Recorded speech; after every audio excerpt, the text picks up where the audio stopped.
Hello, this is Dr. Bob Evans, and welcome to our podcast, Parental Alienation from Couch to Courtroom and Beyond.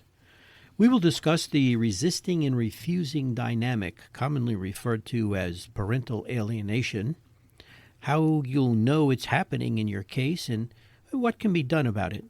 Parental alienation can cause stress and trauma in high-conflict cases. These podcasts focus on how attorneys and mental health professionals can support families and children. Well, hello. And today I want to talk about recognition of patterns. Understanding patterns versus events. So parental alienation manifests not as a single act or event, but as a repetitive behavioral system. A patterned set of communications, emotional cues, and relational maneuvers that operate over time to erode a child's connection with one parent while strengthening dependency on the other. Unlike isolated incidents of frustration or reactive hostility, alienating behaviors display continuity, predictability, and purposeful alignment. The evaluator's central task is to differentiate between ordinary conflict, where both parents may occasionally express anger or mistrust, and look for patterned alienation, in which one parent's behaviors form a coherent strategy of psychological control.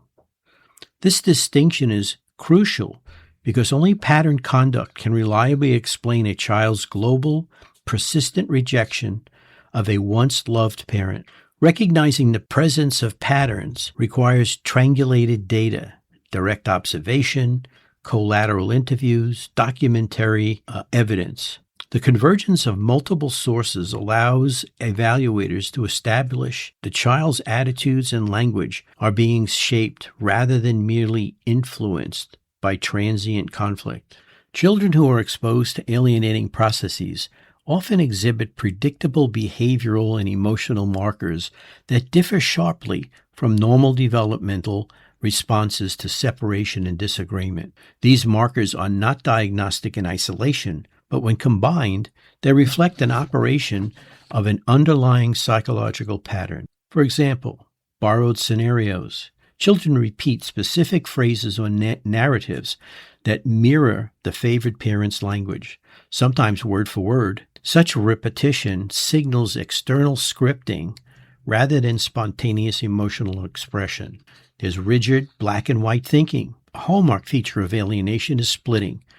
The favored parent is idealized, while the rejected parent is wholly devalued. The child's inability to acknowledge mixed feelings reflects cognitive overcontrol shaped by loyalty conflict. There's absence of guilt or ambivalence. Healthy children experience ambivalence when rejecting a once-loved parent. Alienated children, however, display certainty and a lack of remorse, and affective flattening consistent with cognitive indoctrination. There's reflexive support for the favored parent. When questioned, the child automatically sides with the favored parent, their view, regardless of context or logic. This is often accompanied by independent thinker rationalizations, claims that the rejection is entirely the child's idea, despite clear signs of influence. And then is the denigration campaigns. The child becomes an active participant in the alienating process, initiating hostility, ridicule, or withdrawal. This signals a transition from passive influence to active coalition, confirming that the pattern has been consolidated. The alienation pattern functions as a reinforcement loop involving three dynamic elements: the favored parent's messaging and modeling, the child's internalization of these messages, and the feedback the child receives for demonstrating loyalty. Every repetition strengthens the cognitive schema that one parent is safe and loving, the other is dangerous and unworthy. Over time, the child no longer distinguishes the parent's belief from their own perception. This process aligns with classical conditioning and social learning theory. Each denigrating remark or avoidance behavior is reinforced, either through direct praise or the removal of tension within the favored relationship. These reinforcements produce a stable behavioral pattern that persists even in the absence of ongoing external pressure.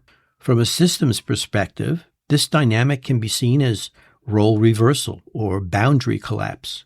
The child becomes emotionally responsible for the parent's well-being, while the alienated parent is defined as the threat. Such inversion creates profound confusion in the child's attachment map, leading to anxiety, loss of trust, and long-term relational impairment. In family court evaluations, the recognition of pattern behavior enhances both clinical reliability and legal admissibility. Courts often require that opinions be based on methods and principles reliably applied to the facts of the case. Pattern analysis provides precisely an empirical framework grounded in reproducible behavioral indicators. An evaluator's findings are strengthened when patterns are demonstrated through consistency across time and context. The same phrases appear in multiple interviews. The same justifications surface in written communications. The same emotional valence appears across observational settings. This cross-context stability distinguishes patterned alienation from ordinary conflict. It also meets Daubert criteria for testability and peer recognition, aligning forensic observation with the broader behavioral science literature. Pattern recognition is therefore both a clinical lens and a forensic methodology, transforming subjective impressions into structured behavioral evidence. Once a pattern of alienation has been recognized, the next analytic step is to classify the behaviors according to type, mechanism, and severity. Topologies bring order to otherwise fluid range of alienating conduct, providing evaluators and courts with a structured taxonomy that supports reliable comparison across cases. The topological approach allows findings to be expressed in calibrated terms, mild, moderate, or severe, rather than binary, that is, alienated or not alienated. Most topology systems converge around three dimensions: frequency and duration, that is, how often and for how long the alienating acts occur; intensity of psychological control, that is, the degree to which the child's perception and autonomy are overridden; and finally, resulting child response, the durability and the rigidity of the child's rejection.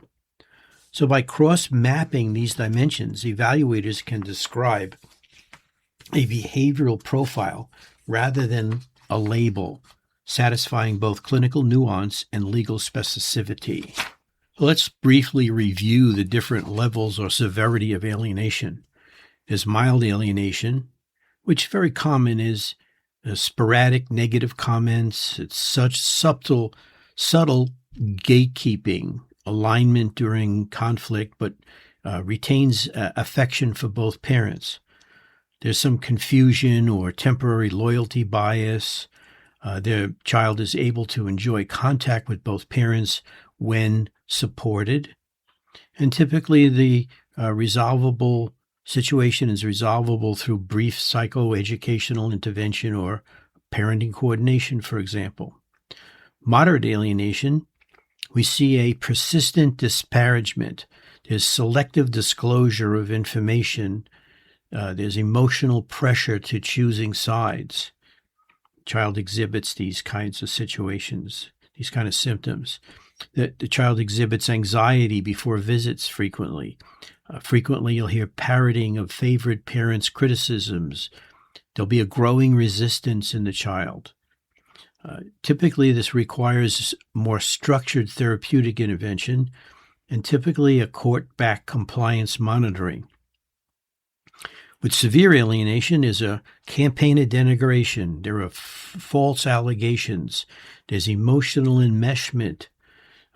There's punitive withdrawal of affection toward the targeted parent.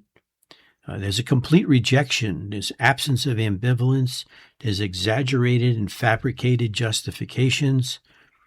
Typically, this constitutes psychological maltreatment and may justify custody modification and or a court order reunification program. We note behavioral clusters and mechanisms in these cases. So, for example, there's a denigration and character assassination. The favored parent persistently undermines the rejected parent's credibility, typically through ridicule, insinuation of incompetence, moral condemnation. Children typically absorb these narratives as identity truths rather than situational opinions. We see a fear induction and safety manipulation. The child is told directly or implicitly that the other parent is unsafe, angry, or emotionally unstable. This triggers avoidant behavior noted in anxiety conditioning rather than through a lived experience that the child's had. There's a dependency and an enmeshment. Alienating parents cultivate emotional dependency by rewarding loyalty and punishing independence. Children internalize responsibility for the parent's happiness, creating chronic guilt if they express affection for the other parent. We frequently see gatekeeping and access restriction. Tactics involve obstructing communication, forgetting exchanges, invoking minor excuses to cancel visits. While some gatekeeping serves protective intent, the alienating form is usually pretextual. Its real goal is exclusion. There's moral splitting and coalition formation. The alienating parent reframes family conflict as a contest, good versus evil, thereby recruiting the child as an ally in a just cause. The child's identity fuses with that coalition, intensifying resistance to reconciliation, differentiating alienation from protective behavior. So we look at things like specific behavior indicators. So one indicator would be negative remarks about the other parent. So a alienating intent of that behavior would be chronic global denigration with the child present. A protective intent would be specific criticisms aimed at addressing a verified risk, a genuine risk. Another behavior would be limiting contact. An alienating effect would be arbitrary or punitive restrictions. A protective influence would be court-ordered or clinically recommended supervision. Another behavior would be emotional disclosure to the child. An alienating intent would be use the child for adult confidences and coalition.